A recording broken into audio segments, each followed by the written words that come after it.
Alright, so this is Stephanie from Spinster Station on Weebly, and I am back with block number 11, the cheer block for the Sewcialites quilt along. So for the background fabric, you are going to need 2 4-inch squares and 8 2-inch squares, and my background fabric is the white fabric. And then for the print, you are going to need 2 4-inch squares and 1 3.5-inch square and 8 2-inch squares. And my print is the pink today. And so I've lined up my 2-inch squares right now. For reference, this is the 9-inch block that I am making.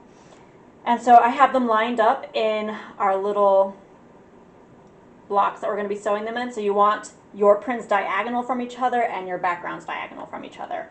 So I've already set them up, and what I'm going to do is I'm going to be sewing these seams first, and then I'll be sewing them across. So I will start sewing, and we'll come back after I'm done sewing these seams together for all my 4 blocks here. Alright, so I am back. I have sewn these seams on all of the blocks, and I'm going to do these seams here. I did press to the pink side, to my print side of my block, and on all of them, so that way when I fold this down, it'll make a nice little sandwich point here in the middle for all my blocks. So what I'm going to do now is I'm going to sandwich them, make sure they're nice and snug so I get a nice good connection here, and then I will sew across here with a 4-inch seam allowance, and those will help complete these blocks for part of this full cheer block. So I'll be back when I sew those. Alright, so I am back, and I have sewn all my blocks together. For the ironing, I actually pressed my seams open just so that they would lie a little flatter in the final block product. So now that we have these finished, basically they're going to kind of look like this, and then you're going to have your half triangles blocks in these corners, and then just the solid print in the middle when you're done. So now we're going to go on to our A and C blocks, which are your 4-inch blocks. So I'm going to stack these and put them to the side. So here are my 4-inch blocks. What I've already done for this one is I've taken my fusion pen, which basically allows me to mark a nice line diagonally on these blocks. And what I'm going to do is then I'm going to sandwich it with the good sides together, sandwich it together, and then I'm going to use a 4th-inch seam allowance on both sides of this line to get my 4 blocks that we're going to be trimming down to about 3.5 inches. So I'm going to sew those, and then I will come back to you. I will be pressing to the print side, which is my pink fabric as well in this. And then after we have those, we'll have all the blocks basically completed, and then all we'll have to do is sew the panels together. So I will come back to you after I have finished sewing these. Alright, so I am back, and I actually decided to have an open seam when I steamed them, but if you don't want to have an open seam, you can always just steam to the dark side if you want to. But I just did that just in case there's a little bit of bulk here and there. Just trying to cover my bases.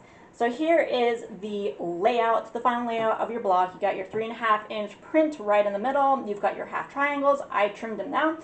I actually took scissors and trimmed off little corner bits before I realized, oh yeah, I have to trim this down to 3.5 inches. So learn from me and just leave the corner bits on and trim down to your 3.5 inches. And that way you waste less time. With this block, I had a decent amount of wiggle room for trimming down. So if you get your points pretty spot on, you shouldn't have an issue with trimming it down or being short or really have to finagle it, at least in my case. And hopefully you will have the same luck as me. So basically this is all trimmed down. You want to make sure that you have all of your background white blocks in your inner corners, and then the pinks will be on the outside, and you want to have that pinwheel look. So if it doesn't look like a pinwheel, you might need to rotate some of your half triangle blocks to make it work.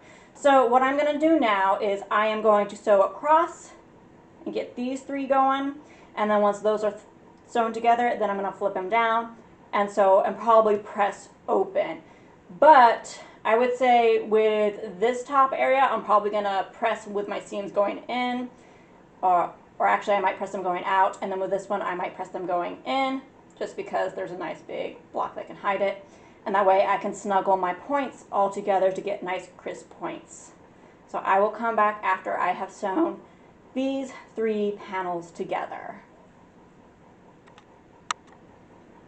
Alright, so I have sewn my 3 portions together, and for just reference, I did press my seams out towards the blocks instead of the half triangle block, and in the middle I pressed it towards my full print block just so I have a nice nestling.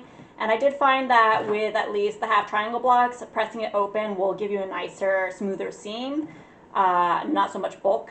So basically, now that I've done that, I am going to fold this down, make sure these seams are nice and nestled, do a 1/4 inch seam allowance across the bottom, and then I will also do that down here as well. I'll probably press inwards towards this block, since there's less bulk here than if I were to say press it out towards those blocks. So once I have done those seams, I'll come back to you and you will be able to see the finished block.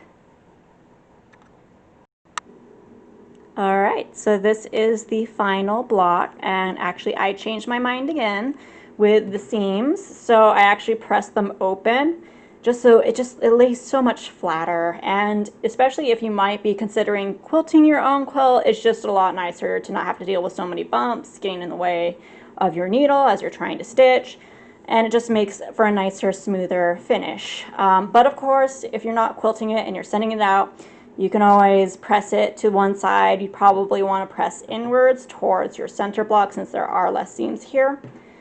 But whatever preference that you have, at least for the end seam pressing. So this is the cheer block number 11 for the Sewcialites quilt along, and I hope you all enjoyed this video. I hope it was helpful and you found tips. If you like the videos, please subscribe to my channel, and you can also follow me on my Weebly blog, which is Spinstress Station, if you want to check out all my other projects. So I hope you all are doing well and that you enjoy your day.